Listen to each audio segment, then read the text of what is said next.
So hi guys, నిన్న ఎపిసోడ్లో యావర్ తనుజాతో ప్రవర్తించిన ఆ తీరు ఏదైతే ఉందో ఎంత మందికి చిరాకు పుట్టిందో కింద కామెంట్ చేయండి. అండ్ అంతేకాదు, కళ్యాణ్ మంచోడ్రా, కళ్యాణ్ అంటేనే మంచోడు. సో ఎంత పొగిడినే తక్కువ అనిపిస్తుంది, అది కూడా మాట్లాడదాం. అండ్ సంజన గారి గురించి, భరణి గురించి, దివ్య గురించి, వీళ్ళందరి గురించి ఒక చిన్న పాయింట్ టచ్ చేద్దాం. వీడియో ఎక్కడ లేక ఉండదు అనమాట. మీరు ఎక్కడ స్కిప్ చేయకుండా చూడండి ప్లీజ్. వీడియోకి లైక్ చేసి ఛానల్ సబ్స్క్రైబ్ చేసి, ఇదే మీరు నాకు ఇచ్చే పెద్ద గిఫ్ట్. డైరెక్ట్ పాయింట్లోకి వెళ్ళిపోతే, ముందు కళ్యాణ్ మంచోడు అని దేనికి పెట్టాల్సి వచ్చిందో కింద మీరు అందరూ కామెంట్ చేసి పియర్ అని వాయించకండి. చెప్తా గాబరా ఎందుకు. కళ్యాణ్ గురించి చెప్పేదానికన్నా ముందు ఈ టాపిక్ రిలేట్ అయ్యేటట్టు సంజన గారిని తేవాలి మధ్యలోకి. ఈ సంజన గారు ఏంటంటే, సంజన గారి గేమ్ ప్లాన్ ఎలా ఉందో ఒకసారి చెప్తాను చూడండి. ఇప్పుడు నామినేషన్స్ టైంలో రీతుని ఆ మాట అన్నారు. ఏ మాట మీ అందరికీ తెలుసు, రాత్రులు కూర్చుంటో డిమాండ్ పవన్తో అది ఇది అని చెప్పి. ఈ మాట లేకపోతే ఈ కన్సర్న్ ఏదైతే ఉందో, ఈవిడికి అన్కంఫర్టబుల్ అనేసి ఇప్పుడు ఏదైతే చెప్తుందో, ఇన్ని వారాలు ఇన్ని రోజులు ఎందుకు చెప్పలేదు, పర్టికులర్గా ఈ వీక్ నామినేషన్స్లోనే ఎందుకు చెప్పింది చెప్పాలా? ఒకటే చెప్తున్నాను భయ్య, ఆ నామినేషన్స్ ముందే ఫ్యామిలీ స్టేజ్ మీదకి వచ్చాయి. ఫ్యామిలీ స్టేజ్ మీదకి వచ్చి టాప్ 5 పెట్టిన తర్వాత ఆ టాప్ 5లో సంజన గారిని ఎవరు పెట్టలే. మ్యాక్సిమం అందరూ డిమాండ్ పవన్, రీతు, సో వీళ్ళనే పెట్టారనమాట. ఈవిడ బాధ ఏంటంటే, నేను టాప్ 5లోకి వెళ్లకుండా వీళ్ళని వచ్చి పెట్టడం ఏంటి అని చెప్పి జనాల్లోకి ఏదో ఒకటి ఎక్కించాలని చెప్పి ప్లాన్ చేశారనమాట. ఆ ప్లాన్ ప్రకారం చేసిందే ఈ రీతు మీద బురద చల్లడం అనమాట. సో ఇది ప్లాన్. ఇంకోటి ఏంటంటే, ఈవిడ ప్రతి ఒక్కరు రావడం, తర్వాత జనాలతో మైక్ ఇచ్చినప్పుడు జనాలు చెప్పడం, సంజన గారు మీరు ఫస్ట్ 2 వీక్స్లో ఉండేది మేము మిస్ అవుతున్నాం ఇప్పుడు అని చెప్పడం, ఇవన్నీ చెప్పిన తర్వాత దొంగతనం చెయ్యాలి అయితే అని చెప్పి దొంగతనం చేశారు ట్యాబ్లెట్లు. సో ఈవిడ పరిస్థితి ఎలాగుందంటే, అక్కడ ఏమో ఇన్ఫర్మేషన్ వస్తుంది, ఎక్కడి నుంచి ఏది లాగుదాం, ఏది లాగేసి ఎవరికి పొల్లాడదాం, ఎవరికి బుర్ర జల్లుదాం, ఎవరివి దొంగతనం చేద్దాం, ఇది తప్ప సంజన గారు అంటే అసలు ఏంటి, ఒరిజినాలిటీ మనం ఒరిజినల్గా చూసే సంజన గారు ఎవరు అసలు ఏంటి, అది మాత్రం ఇప్పటివరకు అస్సలు కనబడలేదు భయ్య. ఇది నా జెన్యూన్ ఫీలింగ్. ఇంకోటి ఏంటంటే, ఈవిడ ప్లాన్ వేశారని చెప్పాను, టాప్ 5 ఈవిడ పెట్టలేదు, అందరూ రీతుని డిమాండ్ పవన్ని పెట్టారని చెప్పి రీతు మీద బురద జల్లింది ఆ రోజు నామినేషన్స్లో. సో బురద జల్లినప్పుడు మీకు ఒకటే చెప్తున్నాను, ఇటుపక్క డిమాండ్ పవన్ విషయానికి వస్తే, ఆ రోజు డిమాండ్ పవన్ని నాగార్జున గారు మోకాలు లేపించారు. ఎందుకు? రీతుని పుష్ చేసినందుకు. రీతుని ఆ రోజు పుష్ చేసినప్పుడు ఎవ్వరికి బ్యాడ్ అనిపించలేదు భయ్య, ఎవ్వరికి బ్యాడ్ అనిపించలే. రివ్యూవర్స్కి, మీమర్స్కి, బయట జనాలకి ఎవరికి బ్యాడ్ అనిపించలే. ఆ రోజు సంజన గారు వచ్చి ఇలాగ రీతుని ఇలాగ అన్నప్పుడు డిమాండ్ పవన్ వెంటనే సంజన గారు వచ్చి, డిమాండ్ వద్దు అలా చేయకు, నీకోసం చెప్తున్నాను అర్థం చేసుకో, ఇది నేషనల్ టెలివిజన్, బయటికి ఎలాగెళ్తుంది నీకు తెలియదు, చెయ్యకు. ఆ రోజు అలా చెప్పారు. ఆవిడ ఏం చేస్తారంటే, ఇంత విషయాన్ని ఎంత చేస్తారనమాట. ఆవిడే హైలైట్ చేసి ఆవిడే వీకెండ్లో ఆ డిస్కషన్ వచ్చేటట్టు చేస్తారు. ఆ రోజు అలాగే చేశారు. అండ్ ఈ రోజు మొన్న నామినేషన్స్లో పేక అలా పట్టుకున్నాడు కదా కళ్యాణ్ డిమాండ్ పవన్, ఆ పేక పట్టుకున్నప్పుడు కూడా ఎవరికి తప్పు అనిపించకపోవచ్చు. జస్ట్ ఇమాన్యుల్ పక్క నుంచి వద్దురా అని చెప్పి అంటాడు. కానీ ఈ సంజన గారు ఏం చేస్తారో ఒకసారి గుర్తెచ్చుకొని బాగా, డిమాండ్ అంటే స్టాప్ స్టాప్ స్టాప్ ఎంత పెద్ద కళ్ళు చేసి అంటే హైలైట్ చేస్తారనమాట. ఆ రోజు ఒక్కరోజే కాదు భయ్యా, రోజంతా ఆవిడ ఏం చేస్తున్నారంటే, కెమెరాల దగ్గర కానీ, మిగిలిన వాళ్ళ దగ్గర కానీ, కెమెరాల దగ్గర కానీ చెప్తున్నారు అనమాట, ఎక్కిస్తున్నారు ఆడియన్స్కి. డిమాండ్ పవన్ పేక పట్టుకున్నాడు అది తప్పు, డిమాండ్ పవన్ పేక పట్టుకున్నాడు అది తప్పు అని బ్యాడ్గా పోర్ట్రే చేస్తుంది కావాలనే. కేవలం డిమాండ్ పవన్ని, రీతుని ఫ్యామిలీస్ వచ్చి టాప్ 5లో పెట్టారనే ఒకే ఒక్క కుళ్ళు. ఆ కుళ్ళు కూడా కాదు, ఈవిడ వెళ్ళాలంటే వాళ్ళని అనగదొక్కాలంటే జనాల్లోకి బ్యాడ్గా ఎక్కించాలి. అది ఈవిడ ప్లాన్. ఇప్పుడు కూడా ఆవిడ ఆ పేక పట్టుకునే సీన్ని బాగా హైలైట్ చేస్తుంది. ఎందుకు హైలైట్ చేస్తుంది తెలుసా? వీకెండ్ వచ్చేసరికి ఈవిడ ఏదైతే రీతు మీద బురద జల్లిందో ఆ టాపిక్ కన్నా డిమాండ్ పేక పట్టుకునే టాపిక్కే హైలైట్ అవ్వాలి అని ఒకే ఒక్క ఉద్దేశంతో హైలైట్ చేస్తుంది ఈవిడ.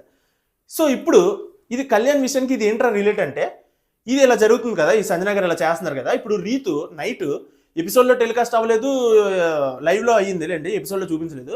నైట్ ఏం జరుగుతుందంటే, రీతు కళ్యాణ్ పిలిచి కిచెన్లోని ఒక మాట అడుగుతుంది అనమాట. అరే కళ్యాణ్, ఆ రోజు డిమాండ్ పవన్ నీ దగ్గరికి వచ్చి ఏం చేశాడు నామినేషన్ టైంలో అని అంటే, కళ్యాణ్ అంటాడు ఇలా పేక పట్టుకున్నాడు అని అంటాడు కళ్యాణ్. అంటే అప్పుడు రీతు అడుగుతుంది అనమాట, అంటే ఎలా పట్టుకున్నాడు, దేనికి అంటే, నీకు తెలుసా ఎందుకు పట్టుకున్నాడు అది ఇది అని సార్ అంటే, అప్పుడు కళ్యాణ్ అంటాడు అనమాట, నాకు తెలుసు, అది బ్యాడ్గా కాదు, నన్ను ఆపడానికి పట్టుకున్నాడు అన్నట్టుగా కళ్యాణ్ చెప్తాడు. నన్ను ఆపడానికి పట్టుకున్నాడు, నిన్నేం కొట్టడానికి గట్ట కాదు కదా అని చెప్పి రీతు అడుగుతుంది అనమాట. కాదు అని చెప్పి అంటాడు కళ్యాణ్. సో అప్పుడు రీతు అంటది, మరి ఆవిడేంట్రా బ్యాడ్గా పోర్ట్రే చేస్తుంది అని చెప్పి అని అంటది. అప్పుడు కళ్యాణ్ అంటాడు, ఎవరు తనుజ అని సార్, కాదు సంజన అని చెప్పి రీతు అంటారు. సో ఈవిడ ఏం చేస్తున్నారంటే, సంజన గారు బ్యాడ్గా పోర్ట్రే చేస్తున్నారు అనమాట. అంటే డిమాండ్ పవన్ని ఎలాగైనా సరే బ్యాడ్ చెయ్యాలి. వీకెండ్ నాగార్జున గారు వచ్చి నా టాపిక్ హైలైట్ చేయకూడదు, రీతు మీద నేను జల్లింది బురద అనేసి ఆవిడకి బ్యాడ్గా అనిపించింది. కానీ అది రైజ్ అవ్వకుండా ఉండాలంటే డిమాండ్ పవన్ ఇష్యూ ఎక్కువ చేయాలని చెప్పి ఈవిడ డిమాండ్ పవన్ది బ్యాడ్గా పోర్ట్రే చేస్తుంది అనమాట.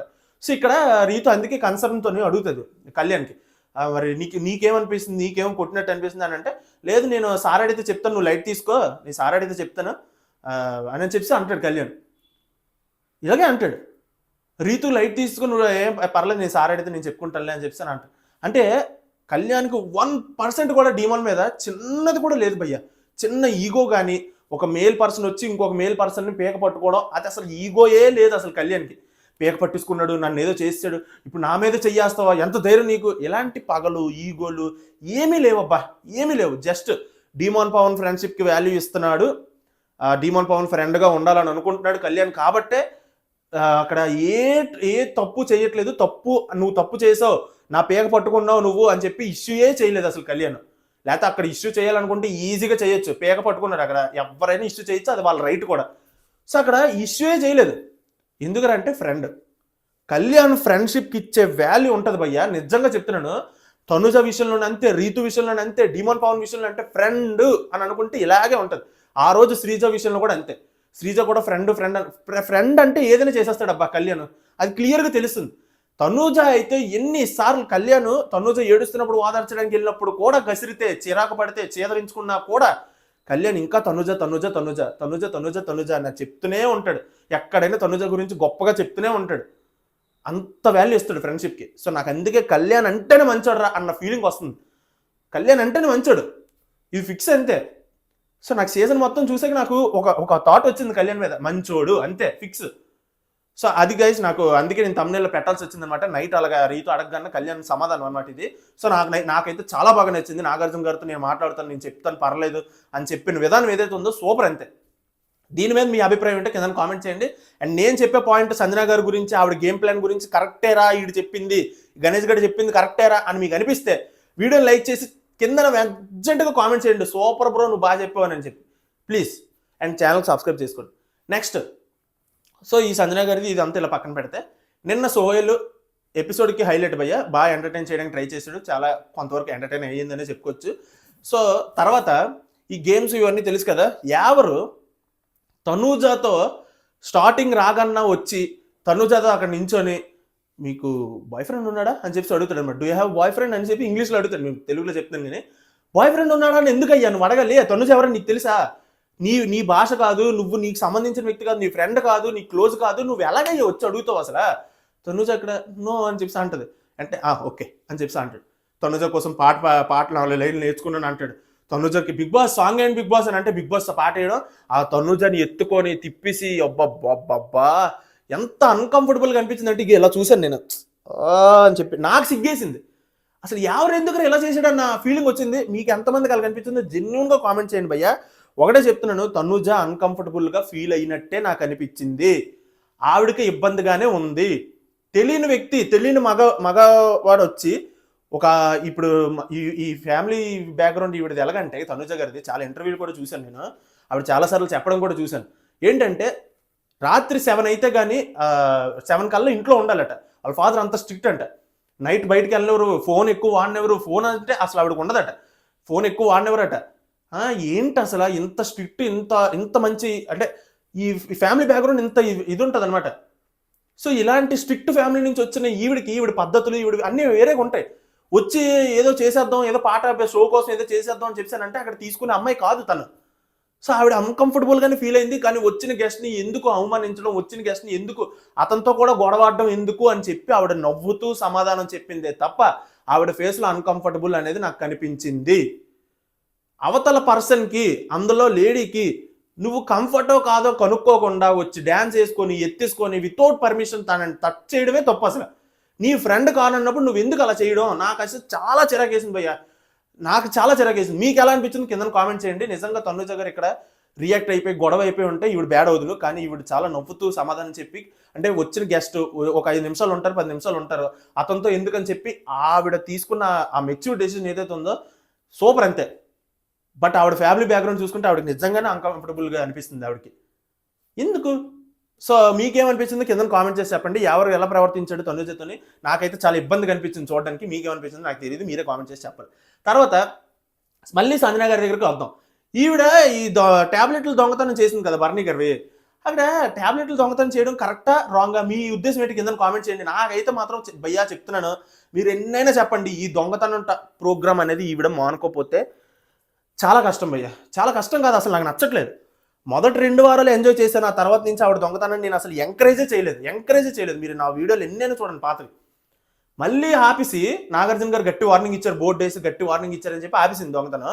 మళ్ళీ గెస్ట్లు వచ్చినా, ఫ్యామిలీస్ వచ్చినా, ఆడియన్స్కి మైక్ ఇచ్చినా వాళ్ళందరూ మిమ్మల్ని మిస్ అవుతున్నాం, మీరు 2 వీక్స్లో చేసింది అదంతా ఫస్ట్లో చేసింది అంతా ఇప్పుడు లేదు అని అనగానే ఈవిడ దొంగతనం చెయ్యలేమో, ఫ్యామిలీస్ వచ్చి నన్ను టాప్ 5లో పెట్టలేదు, దొంగతనం చేసేస్తే టాప్ 5లోకి వెళ్ళిపోతానేమో అని చెప్పి ఈ ట్యాబ్లెట్లు దొంగతనం చేసేది ఏదైతే ఉందో అసలు నాకు వరస్ట్ అనిపిస్తుంది భయ్య, వరస్ట్.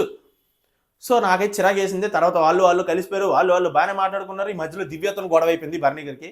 ఒకటి చెప్తాను భయ్య, బర్నీ గారికి నాగబాబు గారు కానీ, లేకపోతే వాళ్ళ మదర్ కానీ, వాళ్ళ డాటర్ కానీ ఎవరైతే హౌస్లోకి వచ్చి మిమ్మల్ని ఎన్ని మాటలు అంటున్నా మీరు ఎందుకు పడుతున్నారు, గట్టిగా లెఫ్ట్ అండ్ రైట్ దుమ్ము దులిపండి అని ఏదైతే చెప్పారో అక్కడి నుంచి బర్నీ గారు కావాలనే, సంబంధం లేకపోయినా సరే, గొడవాడాల్సిన అవసరం లేకపోయినా సరే కావాలని అరుచుకుంటూ వెళ్ళిపోతున్నారు అనమాట దివ్య మీద.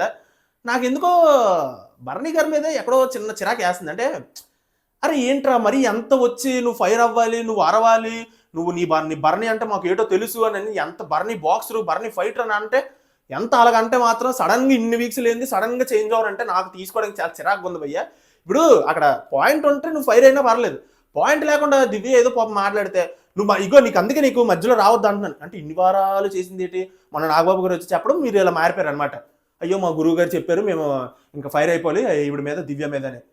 ఎంత వరస్ట్గా ఉంది అసలు. మీకేమనిపించింది భయ్య? నిజంగా కరెక్టా కాదో చెప్పండి. ఇంకా నాకు చాలా చిరాకు వేస్తుంది. ప్రతి విషయానికి దివ్య ఏం మాట్లాడినా వచ్చి ఈ గసిరియడం అనేది అతనికే బ్యాడ్ అవుతుందేమో అన్న ఫీలింగ్ అయితే నాకు వస్తుంది ఒక పాయింట్ ఆఫ్ టైంలో. దివ్య ఏదైనా కొన్ని తప్పు చేస్తే పోనాలిగా, దివ్య ఏం చేయకపోయినా దివ్య వచ్చి మాట్లాడుతుంటే గసిరేస్తున్నాడు అతను. సో నాకైతే అస్సలు నచ్చట్లేదు అనమాట. మీకేమనిపించిందో కింద కామెంట్ చేసి చెప్పండి. అండ్ సంజన గారు బిహేవియర్, సంజన గారు గేమ్ ప్లాన్ మీకు ఎలా అనిపిస్తుంది కింద కామెంట్ చేసి చెప్పండి. అండ్ ఈ రోజు భయ్య ప్రోమో 1 ఆల్రెడీ రిలీజ్ అయింది, మీరు చూసే ఉంటారు. క్యాప్టెన్సీ టాస్క్ ఇది నామినేషన్స్లా చేసి పడదొబ్బారు అనమాట బిగ్ బాస్. సో అది నామినేషన్స్ లాగా ఉంటుంది. సుమను, తనుజ, బర్నీ వీళ్ళు ముగ్గురు క్యాప్టెన్సీ కంటెండర్ అవ్వలేదు కాబట్టి వీళ్ళు ముగ్గురు చేతిలో ఉంటుంది ఇప్పుడు టాస్క్. ఆ కత్తి, ఆ డ్యాగర్ ఏదైతే ఉందో అది వీళ్ళు ముగ్గురు బజర్ మోగినప్పుడు కల్లా పరిగెట్టుకుంటూ వెళ్ళి ఎవరు ముందు తీసుకుంటారో అది ఎవరు క్యాప్టెన్ అవ్వాలనుకుంటున్నారో వాళ్ళకి గొచ్చాలి. వాళ్ళకి గొచ్చవకాదు, వాళ్ళకి ఇవ్వాలి. వాళ్ళకి ఇస్తే ఆ ఇచ్చిన పర్సన్ సపోజ్ ఇప్పుడు బర్నీ గారు తీసుకెళ్ళి డీమన్ పవన్కి ఇస్తారు, అలాగే సుమన్ తీసుకెళ్ళి రీతుకి ఇస్తాడు, అలా ఉంటుంది అనమాట. సో ఇక్కడ ఆ డ్యాగర్ తీసుకుని వాళ్ళు వచ్చి ఎవరు క్యాప్టెన్ అవ్వకూడదు అని అనుకుంటున్నారో వాళ్ళకి గొచ్చాలి. సో ఇలాగా గొడవలు అయితే గొడవలు అవుతాయి. అండ్ డీమన్ పవన్కి, ఇమాన్యుల్కి పెద్ద గొడవ అయ్యేటట్టు ఉంది. పెద్ద గొడవ అంటే అలాగే గొడవ ప్రోమోలో చూపించినట్టుగా. సో ఎపిసోడ్ చూస్తే మనకు క్లారిటీ వస్తుంది. అండ్ క్యాప్టెన్ ఎవరు అయ్యారు అని అంటే డీమన్ పవన్ అయ్యాడు అని చెప్పేసి చాలా చాలా చాలా చాలా బయట రూమర్స్ వస్తుంది. నేను కూడా రాత్రి పెట్టాను. సో డీమన్ పవన్ అయ్యాడో కళ్యాణ్ అయ్యాడో కూడా అర్థం అవ్వట్లేదు. చాలా మంది మళ్ళీ కళ్యాణ్ అంటున్నారు, లేకపోతే కొంతమంది డీమన్ పవన్ అంటున్నారు. డీమన్ పవన్ కళ్యాణ్ అనేది క్లారిటీ లేదు. ఇన్స్టాగ్రామ్ ఫాలో అయిపోండి, అక్కడ అప్డేట్ చేస్తాను. ఎన్ఆర్సీ అఫీషియల్ పేజ్ అని ఉంటుంది, అందులో ఫాలో అయిపోతే మీకు క్లియర్ అప్డేట్స్ అన్నీ అందులో ఉంటాయి. సో ఇది ఈరోజు వీడియో అయితే. నా పాయింట్ నచ్చినట్టయితే, నేను చెప్పిన మాటలు కానీ నా మాట్లాడే విధానం కానీ మీకు నచ్చినట్టయితే ప్లీజ్ లైక్ చేసి ఛానల్ సబ్స్క్రైబ్ చేయండి భయ్యా. అండ్ నెక్స్ట్ వీడియోలో మళ్ళీ కలుసుకుందాం. అంతవరకు బై.